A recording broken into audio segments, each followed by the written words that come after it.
Hydrocarbon में alkyne के रासायनिक गुण पढ़ रहे हैं हम। एल्काइन के रासायनिक गुण में ओजोनीकरण की क्रिया चलेगी। ओजोनीकरण करना है आपको प्रोपाइन में।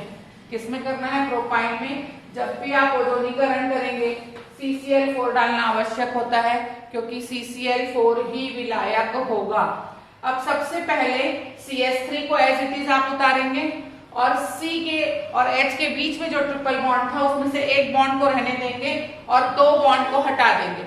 दो बॉन्ड को हटा के 3 ऑक्सीजन आपको जोड़ना है। एक आप ऊपर ले जाएंगे और 2 नीचे ले आएंगे। इसको आप उल्टा भी कर सकते हैं, 2 ऊपर और 1 नीचे। ये आपका बना है प्रोपिन ओजोनाइड। सबसे पहले प्रोपाइन 1 था। प्रोपाइन 1 को ओजोन की उपस्थिति में कार्बन टेट्राक्लोराइड विलायक प्रयुक्त करते हुए क्रिया कराई गई, तो CH3 को एज इट इज लिखना था आपको। उसके बाद C और H के बीच में एक बंध को रहने दीजिए और 2 बंध को हटा के ऑक्सीजन का एक मंदिर बनाइए। ऊपर 1 ऑक्सीजन, नीचे 2 ऑक्सीजन, या इसको उल्टा भी बना सकते हैं। ये पदार्थ विषैला और विस्फोटक होता है, इसलिए ज्यादा समय तक स्थायी नहीं रहेगा। इसकी क्रिया जिंक डस्ट, ये जो है आप इसको ऐसा लिख के बनाएंगे, ऐसा मत लिखिए। ये जिंक डस्ट और पानी भी डलेगा, ठीक है। जिंक डस्ट और पानी डालते हैं तो वो जो जिंक के साथ ये ऑक्सीजन है वो चला जाएगा ZNO के रूप में।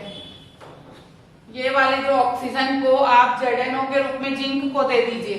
अब ये हटते ही ये बॉन्ड हटा और ये वाला बॉन्ड और ये वाला बॉन्ड डबल बॉन्ड के रूप में इनके बीच में आ जाएगा और आपको मिलेगा CH3, C double bond O, C double bond O और H। ये आपका जो ये वाला हिस्सा है वो एल्डिहाइड है और ये वाला हिस्सा कीटोन है, तो 2 कीटो प्रोपेनल आपको प्राप्त हो जाएगा। 2 कीटो प्रोपेनल। एक बार फिर से देखिए इसको। सबसे पहले प्रोपाइन लिया गया है, O3 की क्रिया CCl4 के साथ कराई गई है, तो आपको कुछ नहीं करना है। CH3 लिख के, C और H लिख के बीच में एक बंध रहने देना है और ऑक्सीजन का एक मंदिर बनाना है। उसकी क्रिया आपको जिंक डस्ट से करानी है। जिंक डस्ट ऊपर वाले एक ऑक्सीजन को ZNO के रूप में बाहर निकाल देगा और आपका बचा हुआ oxygen CH3, C double bond O, C double bond O H 2 कीटो प्रोपेनल के रूप में आपको मुख्य उत्पाद प्राप्त हो जाएगा। अगली अभिक्रिया है एसिटिक अम्ल से संयोग कर रहे हैं आप किसका? एसिटिलीन का।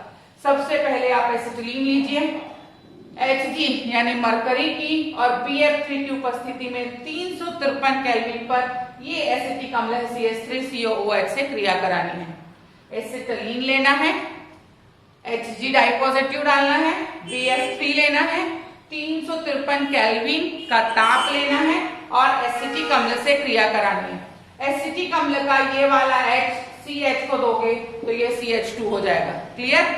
एसिटिक अम्ल का ये वाला H CH को दोगे तो CH2 हो जाएगा और उसके बाद चूंकि एक H दे दियो तो एक बॉन्ड हट जाएगा, तो ये हो गया डबल बॉन्ड CH और एक बॉन्ड हटा है तो उसके आगे जाके ये जुड़ जाएगा OCOCH3। मतलब एसिटिक एसिड के 2 भाग किए आपने, H और ये, तो H पहले कार्बन से जुड़ा और दूसरे कार्बन से जुड़ गया OCOCH3 और जो ट्रिपल बॉन्ड था वो बदल गया डबल बॉन्ड में। इसको बोलते हैं acetylene mono acetate. Acetylene mono acetate प्राप्त हुआ। फिर से ये क्रिया रिपीट करनी है, लेकिन रिपीट करने के पहले मैं वहीं वापस आ रही हूँ। CH ट्रिपल बॉन्ड CH था, मरकरी और BF3 की उपस्थिति थी, 353 केल्विन पर गर्म करना था। एसिटिक अम्ल को 2 भाग में तोड़ा गया, CH3COO और H।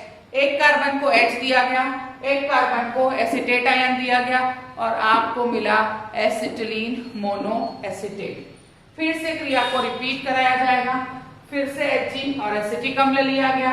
एसिटिक अम्ल का फिर से जो H है वो इसी के पास जाएगा, ये CH2 से CH3 हो जाएगा और बचा हुआ एसिटेट आयन इसी कार्बन से जुड़ेगा OCOCH3। पहले एक OCOCH3 जुड़ चुका था, अब दूसरा OCOCH3 जुड़ा। ऐसे लिखने का मतलब सिर्फ यही होता है कि आपको कार्बन के चारों बंध स्पष्ट दिखें, है ना। आप इसको होल्ड वाइज करके लिखते तो भी दिक्कत नहीं थी। तो दूसरी बार में इसको जब एसिटिक एसिड दिया गया तो फिर से H CH3 बना और फिर से इस CH को एक OCOCH3 OCOCH3 दिया गया, तो ये एसिटिलीन मोनोएसिटेट था, ये एसिटिलीन डाई एसिटेट बन गया। या इसे आप 1 2 3 और ये 4 कार्बन हो गए हैं, वो नाम भी आप लगा सकते हैं ब्यूटेनोइक एसिड वाला, लेकिन आप फिलहाल इसको 1 1 डाई एसिटेट आयन के रूप में भी समझ सकते हैं। तो ये एसिटिलीन का अम्ल से संयोजन है। अगली अभिक्रिया है फॉर्मेल्डिहाइड के साथ क्रिया। किसके साथ? फॉर्मेल्डिहाइड के साथ क्रिया। देखिए CH ट्रिपल बॉन्ड CH और 2 मोल फॉर्मेल्डिहाइड लिया है आपने, 2HCHO 2HCHO 2 मोल हो गया। HCHO को फॉर्मेल्डिहाइड बोलते हैं। ये है सोडियम एथॉक्साइड, CH3ONA को बोलते हैं सोडियम मेथॉक्साइड। अगर C2H5 होता तो एथॉक्साइड, CH3 है तो मेथॉक्साइड। अब हुआ क्या है, देखिए वो वाला जो CH था इसका एक H हटा और इसका भी एक H हटा, ठीक है। एसिटिलीन का एक H हटाकर, एसिटिलीन का एक H हटाकर दोनों तरफ फॉर्मेल्डिहाइड को जोड़ा गया है। फॉर्मेल्डिहाइड को अगर हम सॉर्ट कर देंगे तो ये देखो ये CH2 हो रहा है और ये वाला OH हो जाएगा। तो देखिए ये CH था, ठीक है, इस पे फॉर्मेल्डिहाइड जुड़ा तो ये CH2 हुआ और फॉर्मेल्डिहाइड के O से इसका H जुड़ा तो CH2OH हो गया। तो फॉर्मेल्डिहाइड का एक परमाणु एक कार्बन के H को लेके CH2OH के रूप में जुड़ेगा, वैसा ही इस तरफ भी होगा, दूसरा परमाणु CH2OH के रूप में जुड़ेगा। अब देखिए 1 2 3 और ये 4 कार्बन 1,4 डाई हाइड्रोक्सी ब्यूट 2 आइन बन गया है आपके पास। 1,4 डाई हाइड्रोक्सी ब्यूट 2 आइन। ये आपका उत्पाद बनेगा कब? जब आप एसिटिलीन की फॉर्मेल्डिहाइड से क्रिया कराएंगे सोडियम मेथॉक्साइड की उपस्थिति में। एक बार फिर से समझिएगा, ये CH ट्रिपल बॉन्ड CH था, इन दोनों के H को इस O को देंगे तो 2 OH मिल जाएगा, हमको मिलेगा। एक H इसको देंगे 1 OH और दूसरा H भी देंगे तो 2 OH मिल जाएगा और ये हो जाएगा CH2।